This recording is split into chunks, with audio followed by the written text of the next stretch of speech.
김준혁과 수원 이야기. 오늘도 해가 맑은 날 우리 김준혁 교수님 만나게 됐습니다. 반갑습니다. 안녕하세요. 예, 안녕하세요. 네. 반갑습니다. 김준혁입니다. 네, 반갑습니다. 교수님 요즘 너무 바쁘시는 거 아니에요? 좀 바쁘죠. 예. 제가 이렇게 그 인터뷰를 요청하는 게 굉장히 미안할 정도로 바쁘신 괜찮습니다. 뭐 수원을 위해서 수원 시민들이 이렇게 좋은 마을 미디어 센터를 만들었는데 제가 더 많이 참여를 해야 되는데 그렇게 네. 하지 못해서 오히려 제가 죄송하죠. 너무 감사합니다. 지금 오늘 처음으로 여기 매여올 사랑방이라는 저희들이 지금 수원 FM 개국 전에 사용하는 공간에 이쪽으로 오셨어요. 다른 때는 휴센터에서 많이 녹음을 하셨는데요. 네, 그랬죠. 어떠신가요? 예, 뭐 좋기는 합니다만은 굉장히 좀 작네요. 예, 공간 자체도 굉장히 협소하고 네. 또 의자도 제가 저기 가서 갖고 와갖고 또 앉아서 죄송합니다. 해야 되는데 제가 좀 부려먹었습니다. 아닙니다. 네. 그렇진 전혀 않은데 네. 어찌 보면은 이제 그 주민자치 또 시민이 주인이 되는 그런 세상으로 나가기 위해서 조금 더 이렇게 좀 노력해야 되겠다는 것이 역설적으로 좀 보여지기도 하는 것이고 또 한편으로는 전혀 없던 상태에서 그나마 이런 공간이라도 마련된 것이 그나마 그 민선 오기 이후에 결국 이제 수원 시민을 중심으로 하는 수원시정이 펼쳐졌기 때문에 가능한 것이 아닌가 하는 생각도 들기도 하고 뭐 복잡 미묘합니다. 그렇죠. 저희가 저 앞에 있는 송출기도 보여드렸거든요, 교수님께. 네. 정말 조그만 데서 이렇게 나가고 있는 거죠. 글쎄 말입니다. 여기가 지금 96.3이 최근에 개국한 경기방송 99.9하고 같은 레벨이거든요. 그쵸. 네, 근데 이제 여러 가지 시설 면에서 차이가 나는데 아까 저 작은 송출기를 보면서 한편으로는 좀 굉장히 안타깝기도 하지만 또 한편으로는 저 작은 송출기에서 새로운 시민의 세상을 꿈꾸는 시민들의 열망, 또 용기, 또 기여, 희생, 또 미래 이런 것들이 보여져서 또 뿌듯하기도 합니다. 네, 감사합니다. 이러한 우리 김준혁 교수님의 마음과 수원 시민들의 마음이 똑같지 않을까라는 생각을 해보면서요. 저희도 이제 6월 개국을 앞두고 있습니다. 거의 6월쯤 이제 개국을 하려고 하는데 우리는 이렇게 열심히 김준혁과 수원 이야기를 진행하는 게 우리의 몫이 아닌가라는 생각을 해봅니다. 네, 좋죠. 네, 그럼 지금부터 김준혁과 수원 이야기 시작해 보도록 하겠습니다. 네, 오늘은 김준혁 교수님 어떠한 내용을 우리가 해볼까요? 오늘은 이제 수원 개혁의 양대 축이었던 농업과 상업.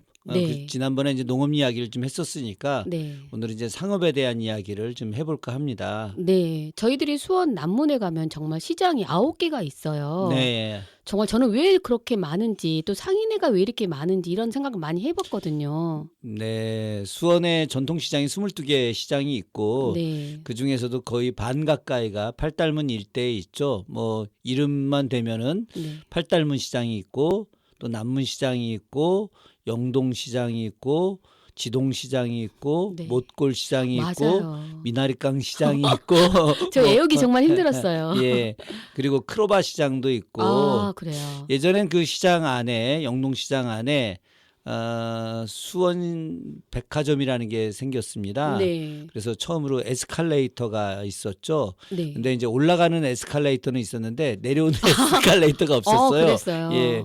그런데 그 크로바 백화점 옆에 그 안에 이제 백화점이 크로바 백화점, 또 시민백화점, 또 수원백화점 이렇게 있었는데 그때 저도 이제 엘리베이터 타러 파장동에서 걸어서 어린 시절에 갔던 기억이 지금도 생생한데요. 이렇게 그 많은 백화점과 또 시장들이 존재했던 것은 역사성이 있기 때문에 그런 겁니다. 그것은 정조시대 때 수원을 상업도시로 육성을 하면서 성외시장, 화성 바깥의 시장이라고 해서 성외시장이라고 불렀는데 성외시장이 있던 곳이고 그것이 이제 해방 이후에 또 70년대에 좀 분화되어져 나가면서 이렇게 여러 곳으로 나가게 된 거죠. 실제로 그 성외시장에서 가장 대표적인 품목은 포목이었었습니다. 그렇죠. 그래서 전국에서 포목하면 이거 수원시장이었었죠. 수원의 성외시장. 보통 이제 과일들이 모이는 집산지가 이제 안성이다.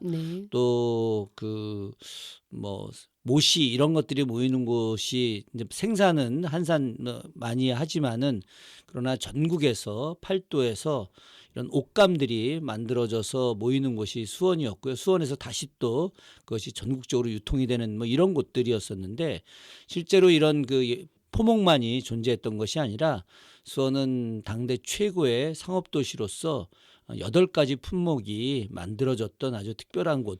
그래서 서울에서는 6의전이 있는데 네. 수원은 이제 8의전이 있었던 곳이었죠. 그래서 그와 관련된 내용을 좀 간단하게 말씀 좀 드리려고 합니다. 네, 정말 궁금해지는데요. 그게 뭘까요? 8가지가? 8가지. 네. 8가지를 제가 지금 다 기억하지는 못하지만 네. 이제 신발도 있었고요. 네. 또 어물, 예, 물고기 관련된 것도 네. 있었고 또 종이, 지전도 있었고요. 네. 또 포목, 당연히 포목이 네네. 있었고 또 곡물 있었죠. 보통 이제 일반적으로 이런 것들이 존재하긴 합니다만은 수원이 다른 지역에 없었던 특별한 게 또 하나 있었습니다. 어떤 걸까요? 그게 바로 이제 장례를 치르기 위해 사용했던 관이 있습니다. 그래서 6.2전에 포함되어 있지 않은데 이 수원에 있었던 8.2전 중에 관곽전이라고 해서 네. 관 만들어서 판매했던 데가 있었죠. 근데 인근에 숲이 그렇게 많은 건 아닌데. 어쨌든 그 좋은 목재들을 이곳으로 갖고 와서 여기서 다시 이제 관을 잘 만들어서 또 전국으로 보내는 이제 이런 일들을 했던 거죠. 네. 예. 근데 이제 그거보다도 중요한 것은 왜 그러면 이 수원이 상업도시로 성장을 했느냐. 그렇죠. 이게 중요한 거죠. 조선은 기본적으로 상업을 중요시 여기지 않았습니다. 네. 상업을 말패로 보았죠. 혹시 기억하시는지 모르겠지만 사농공상. 예. 그러면 우리가 이제 조선시대 때 산농공상 체제다 이렇게 이야기하는데 가장 위가 사대부. 네. 그다음에 이제 농부, 공, 물건 만드는 네, 사람들, 네. 공장이라고 하죠. 그렇죠. 공인들, 공장. 그리고 맨 마지막이 상업. 그래서 옛날에는 장사하는 사람들을 뭐라고 불렀습니까? 장사꾼. 물론 농사꾼 이렇게도 불렀지만은 장사꾼하고 농사꾼하고 같이 꾼이라고 이 표현하고 있습니다만 농사 짓는 사람들한테 농사치 이렇게 표현하지는 않거든요. 그렇죠. 근데 장사하는 사람들한테 저 장사치들이 이렇게들 이야기했어요. 그렇죠. 아주 천하게 부르는 게 치자가 들어가는 거거든요. 아. 그만큼 조선시대 때 장사하는 사람들을 우습게 여겼었죠. 그런데 돈 버는 건 되게 중요한 거잖아요. 그렇죠. 경제활동은 누구에게나 소중하니까요. 그럼요. 그리고 돈이 많이 있으면은 신분과 관계없이 대우도 받아요. 그렇죠. 서울에 가면 이제 종로거리가 있잖아요. 네네. 그죠? 종로가 이제 종로 시전이 있었는데 종로 시전이 2층으로 만들어져 있었어요. 네. 이게 왜 되게 중요하냐? 조선시대 때 건물이 아무리 돈이 많아도 양반사대부, 영의정, 좌의정, 우의정, 육판서 이렇게 고위직에 있는 사람이라 하더라도 절대로 2층으로 집을 짓거나 건물 지을 수 없었습니다. 그 이유는요? 이거는 2층으로 짓는 건 왕실에서만 허용되는 거거든요. 그러니까 경복궁 정문, 광화문 2층으로 누각으로 되어 있죠. 네. 창덕궁 정문, 도남은 2층으로 되어 있죠. 창덕궁 정전, 인정전 2층으로 되어 있죠. 우리 수원에 화성행궁 정문 신풍로 2층으로 되어 있죠. 네. 예. 조선의 모든 관아의 정문은 반드시 2층으로 되어 있어요. 그것은 일종의 권위입니다. 그렇죠. 예. 그러네요. 그런데 서울의 종로의 시전거리가 2층으로 되어 있다. 네. 이거는 어떻게 해서 그렇게 만들었을까요? 청산 사람들이 돈이 많으니까. 그건가요? 그래서 돈이 많은 사람들이 어. 저 이렇게 그 힘 있는 사람들한테 돈 찔러주고 그리고 우리 물건 많이 또 팔고 유통도 해야 되는데 건물 좁다 해서 2층으로 올리는 거예요. 파워를 이야기해 주는 거군요. 네, 그러니까 법을 뛰어넘는다는 거죠. 제가 이야기하고 싶은 것은 바로 상업이라고 하는 것이 조선시대 때 갖고 있었던 위계 질서 체제를 흔들면서 2층으로 만들 정도의 위력을 갖고 있다는 겁니다. 그랬군요. 허생전 한번 네네. 기억해 보세요. 허생전에 허생이 돈 하나도 없이 맨날 굶고 살았잖아요. 네. 아내가 돈 벌어오라고 막 하니까 허생이 당시에 최고의 부자였던 변부자를 찾아가지 않습니까? 네. 변부자 찾아가서 만냥을 빌리잖아요. 네. 만냥 빌려서 뭘 해요? 장사를 하죠. 네. 그래서 안성 가갖고 과일 독점하고 또 제주도 가서 말총 사갖고 독점해서 갓값을 엄청나게 올리고 막 이렇게 그렇죠. 한단 말이죠. 네. 그런데 그 만냥을 빌려줬던 변부자도 장사를 했던 사람이고 그리고 허생도 장사를 해서 돈을 번 거란 말이죠. 돈을 버는 길은 장사가 최고인데 문제는 뭐냐. 이렇게 장사를 할 수 있는 권한을 갖고 있는 사람들이 조선시대 때는 아주 소수였다는 겁니다. 그렇겠죠. 지금은 누구나 다 할 수 있죠. 네. 예, 누구나 다. 사업자만 내면. 그럼요. 네. 제가 오늘 치킨집 차리고 싶다 차릴 수 있는 거고 네. 옷가게 차리고 싶다 차릴 수 있는 거예요. 네. 무역업 하고 싶다 무역할 수 있죠. 그것은 능력과 관계없이 네. 망할 수도 있겠지만 그렇죠. 지금은 누구나 다 자유롭게 상업행위 경제활동을 할 수 있다는 겁니다. 조선시대 그게 안 됐거든요. 네. 그런데 정조가 이렇게 해서는 나라가 부유해질 수 없다. 백성들이 부자 될 수 없다라고 생각을 한 거예요. 그래서 조선에 있는 모든 백성들이 장사를 할 수 있게끔 바꾸고 싶었어요. 네. 근데 바꿀 수 있겠습니까? 없죠. 힘 있는 사람들이 못하게 했겠죠. 어떻게 알아서 그렇죠. 딩동댕 그쵸. 바로 기득권자들의 힘이었던 거죠. 네. 그래서 그렇게 못했던 거예요. 장사를 새로 하려고 하게 되면 모든 백성들한테 장사를 시키려고 하면 다 신하들이 전하 태조대왕께서도 하지 않으셨던 일입니다. 네. 역대 선대왕들께서 하지 않으셨던 일을 왜 하시려고 전하가 하십니까? 하시려고 하십니까? 이제는 막 호흡이 착착 맞네, 네, 착착 맞아 네, 이제. 네. 예. 그런데 정조가 이제 수원이란 우리 도시를 혁신도시로 만들고 싶어 했다고 전에 말씀드렸지 않습니까? 네. 그래서 1789년에 7월부터 이제 수원 읍지를 팔달산 일대로 옮기게 한 거죠. 그리고 이때부터 특단의 조치를 내린 겁니다. 네. 어떤 조치였느냐? 수원에 한해서 장사를 하고 싶은 백성들에게 장사를 허용한다는 겁니다. 와. 이거는 1392년에 조선이 건국되고 1789년이니까 397년 만에 네. 397년 만에 네. 정조가 특정 지역이긴 하지만 아주 작은 지역일 수도 있겠지만 그 지역에 있는 백성들에게 자유롭게 장사를 허용한 건 혁명적 사건입니다. 그럼 정조대왕이 정말 수원을 위해서 헌신하신 것 같아요. 그때 저번에 말씀드린 소도 마찬가지잖아요. 그렇죠. 여기에 농축에 들어왔지만 그렇죠. 네, 그럼요. 네. 정말 혜택받은 수원 시민들이시네요. 그렇죠. 그래서 당시에 정조가 수원에 있는 사람들 중에 장사를 하고 싶은 사람 와라. 그리고 이제는 양반들도 장사를 해야 된다. 네. 왜 양반들이 규모가 있고 그쵸. 또 그런 그 나름의 그 역량을 가지고 상업행위를 하게 되면 돈도 더 많이 벌 수 있고 국가도 더 부유해질 수 있고 특히나 이제 18세기 중반 후반 들어서면서 실학이라고 하는 것이 확대되어져 나가지 않습니까? 네. 그 실학이 단순하게 농업개혁만을 의미하는 것이 아니라 상업에 대해서도 나오고 있거든요. 네.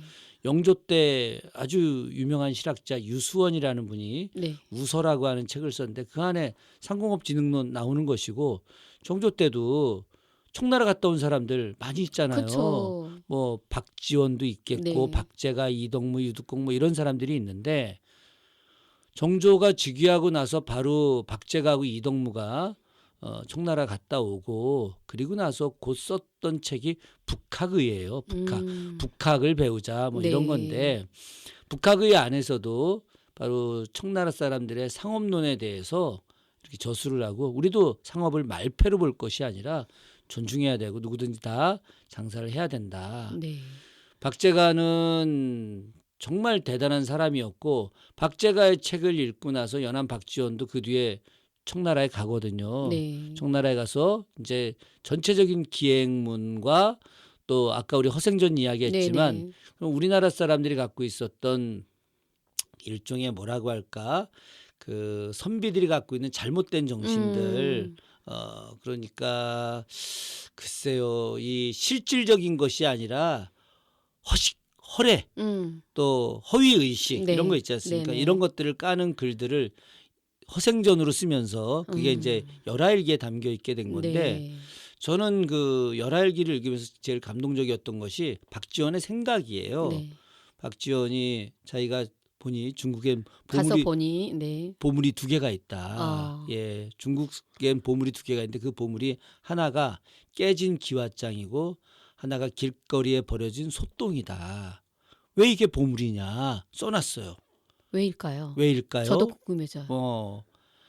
우리는 깨진 기와장 있으면 그 아무 쓸모없이 버리지 않습니까? 그렇죠. 그런데 중국 사람들은 그걸 깨진 기와장들을 모아갖고 길 위에 깔아서 수레가 다닐 수 있게 아스팔트의 역할을 하게 해준다는 거예요. 아, 연결고리를 만들어서요. 그 다시 깨진 기와장들 모아서 쭉 일렬로 깔면은 차로처럼. 깔면은 네. 얼마나 수레들이 다니기 편하겠습니까? 그리고 길거리에 버려진 소똥들 우리는 아이고 지저분해 냄새나 이렇게 하는데 그걸 모아갖고 말려서 겨울철에 땔감으로 쓴다는 거죠. 비록 냄새가 난다 하더라도 네, 엄청난 땔감으로 그쵸. 잘 쓸 수 있는 거잖아요. 그러니까 중국 사람들은 우리가 생각할 때 쓸모없는 것들이라 하더라도 그것을 다시 재활용하는 사람들이다. 그래서 그게 보물이다. 네. 근데 우리는 그렇게 하지 않는다. 이것은 무엇을 말하는 거냐? 우리가 굉장히 유교적 측면에서 농업을 중요시하고 또 그 신문제도에서 양반들 중심으로 맞아요. 하는 이런 것들인데 네. 그런 것대로만 하면은 나라는 절대 발전이 안 된다. 그렇죠. 이게 이제 당시 시대의 문화로 등장을 하기 시작하는 거예요. 새로운 사상으로 등장을 하기 시작하는 건데 이걸 딱 수원에 접목을 시킨 거죠. 그래서 정조가 수원 백성들 누구든지 다 장사해라. 그리고 자기 돈 국왕 개인 돈이 있을 거 아닙니까? 왕실 예산. 네. 그래서 그걸 6만 양을 수원에 풀었어요. 내려보내. 6만 양. 6만 양을 내려보내서 무이자로 이제 빌려주는 겁니다. 이건 엄청난 돈입니다. 엄청나겠죠. 당시 집 한 채 값이 한 20냥 정도 했는데 네. 정조가 6만 양을 내려보냈다. 엄청나죠. 네. 그 돈을 받아서 수원에 이제 백성들이 장사를 하기 시작을 하는 거예요. 많은 참여가 있었겠죠? 정말 많은 참여가 그쵸? 있었죠. 돈을 벌 수 있다는데. 그러니까 돈 막 빌려주고 수원을 상업도시로 육성하려고 하니까 서울에서 네. 시전 상인들이 내려올 거 아니겠습니까? 내려오겠죠. 대상들이 내려오는데 정조가 그렇게 하면 안 된다. 수원 시민들만 해라. 아니죠. 아니에요? 수원 시민들만 해라가 맞는데 외지에서 와서 장사를 하더라도 수원으로 주소를 둬서 이사를 해라. 그러니까 수원 시민이 거주지가. 수원 그렇죠. 시민이 해야 된다는 게 맞는 맞네요. 거죠. 네. 그러니까 이 사람들이 본가는 서울에 두고 여기다가 잠깐 다들. 집 하나 얻어가지고 여기서 탁 돈 벌어서 튀려고 했더니 그렇죠. 그게 아니라 수원에 거주하지 않으면 안 된다. 이렇게 해서 수원이란 도시를 이제 상업도시로 육성을 하기 시작해서 성내시장과 성외시장을 만드는 거예요. 네. 성내시장은 아예 상설시장. 그러니까 서울에 있는 언제나 종로에 계속. 그렇죠. 시전처럼 상설시장인데 그 상설시장의 위치가 현재 이제 종로 사거리 수원에 이제 팔달문 안에 네네. 종로 사거리에서 장안문 쪽으로 올라가다 보면 현재 북수동 성당이 있습니다. 네. 그 청가물 시장. 네, 그렇죠. 그 청가물 시장이 옛날 그 성내시장의 후계자다 이렇게 보면 되는데 지금은 많이 그쵸. 활성화가 안 돼 있고 쇠퇴되어 있는데 저 어려서만 하더라도 경기 남부 지역의 모든 과일들은 거기 다 모였어요. 근데 어떻게 저렇게 초라해졌는지 제가 영상 아이. 촬영 갔더니 아무것도 없는 거예요. 그거는 시대가 당연히 다르지. 왜 그러냐면 지금은 작은 동네 슈퍼 중국의 홈플러스, 이마트, 대형마트가 들어서는 세상인데 그래도 이렇게 농수산물 시장 있는 것처럼 청가물 시장도 활성화되면 안 될 거라는 생각은 좀 했어요. 농수산물 시장은 시가 운영을 하는 것이고 청가물 시장은 이제 개인이 개인들이 하는 하는 거기 거니까. 때문에 그리고 뭐든지 시대가 달라지면 달라지는 시대에 따라서 부흥해야 새로운 문화가 나타나는 거고 네. 또 쇠퇴되는 문화는 쇠퇴되는 문화대로 또 존재하는 건데 네. 그 쇠퇴되는 문화를 갖다가 얼마나 우리가 효율적으로 다시 활용할 수 있게 하느냐 이게 도시 재생인 거예요. 네. 그러면 진짜 도시 재생을 하려면은 그 청가물 시장을 새롭게 만들어야 되는데 네. 사실 제가 예전에 그 청가물 시장을 굉장히 흥미롭게 만들 생각을 했었어요. 청가물 시장 전체를 갖다가 시가 다 인수를 해서 그것에 이제 한 곳을 청가물과 관련된 내용의 작은 전시관, 문화 전시관으로 만들고 나머지 공간은 바로 청소년들 공연장으로 만들 생각을 했어요. 엄청 좋은 계획인데요. 저는 이제 그 토요일, 일요일 양일간은 저 창녕문에서부터 시작해서 종로 사거리까지 오는 그 도로 있잖아요. 네. 그 도로를 완전히 폐쇄하는 겁니다. 폐쇄해서 차 없는 거리 딱 만들고 그럼요. 거기에서 그러면 네. 뭐든지 그런 사람이 차가 다니지 않잖아요. 네. 그럼 인류는 말이죠. 그 안에서 뭘 다 합니다. 재밌게 잘 놀죠. 예. 불편함이 없으니까. 그럼요. 불편함이 사라지는데 네. 그 안에서 청년들이 밴드도 공연도 열고 또 난장판도 만들고 거기서 또 물품도 와서 팔기도 하고 도깨비 시장도 열리고 하나의 대형 문화 공간으로 그렇죠. 상업 공간으로 바뀌어나는 거예요. 그냥 무질서하게 두는 것 같지만 자연스럽게 질서가 나타나고 그 안에서 엄청난 창조가 이루어지거든요. 그렇죠. 흥미 예. 유발도 되는 거죠. 그러니까 파괴 속에 창조가 이루어진다라고 하는 것들을 좀 생각해야 되는데 네. 약간 좀 우리 이야기하고는 좀 다르긴 합니다만은 네. 어쨌든 우리 네. 수원 시민들은 조금 더 파괴적 창조 이런 것들에 대한 고민이 있어야 됩니다.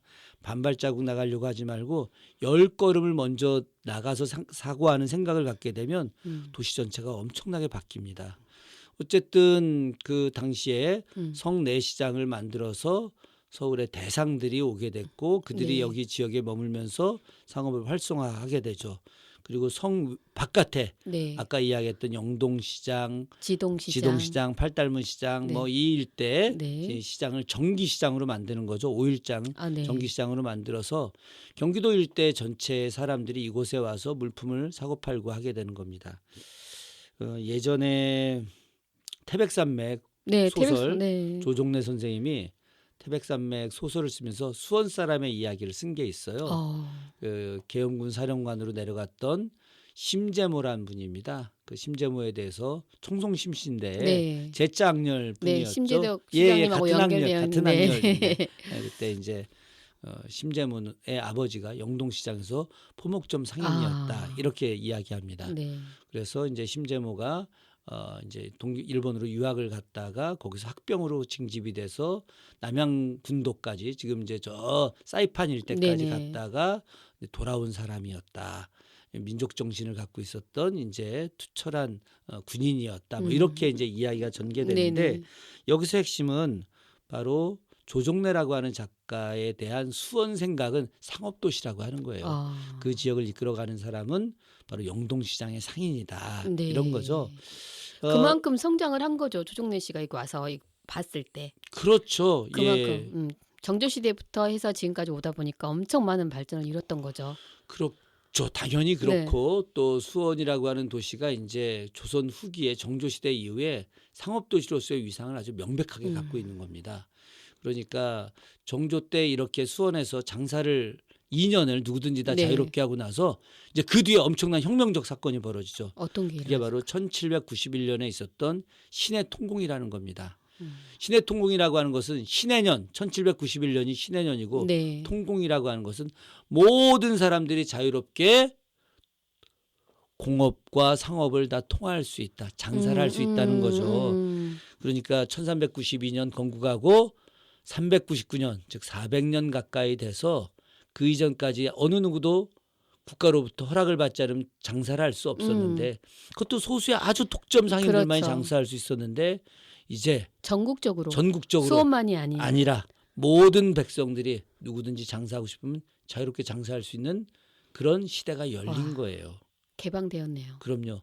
그러니 이 수원이 얼마나 대단한 도시입니까? 그렇죠. 수원을 통해서 상업에 대한 새로운 실험을 하고 그것이 성공된 것을 확인하고 그걸 조선에 전체 보급시켰고 그래서 그 모든 백성들이 이제 부유해질 수 있는 기반이 마련된 거죠. 그렇죠. 그것이 바로 수원이라고 하는 도시가 상업도시로서의 역량을 갖고 이제 활동을 하게 된 굉장히 중요한 내용이 되는 것입니다. 네. 정말 수원이 그러니까 몰랐을 때는 별로 그냥 조그만 도시야. 나 조그만 도시 시집 왔어. 이 생각을 했는데 우리 김 교수님과 이렇게 대화를 하다 보면 정말 내가 멋진 곳에 살고 있구나 이런 생각을 많이 합니다. 정말 중심이 되었던 곳이 수원이 아닌가. 당연하죠. 네. 뭐 한마디 더 이야기 드리면은 수원은 조선 제2도시였었어요. 그러니까 제1도시는 당연히 서울이 임금 한양이고요. 있는 한양이 네. 제1도시고 그리고 수원이 이제 제2도시로서의 위상을 갖고 있었고요.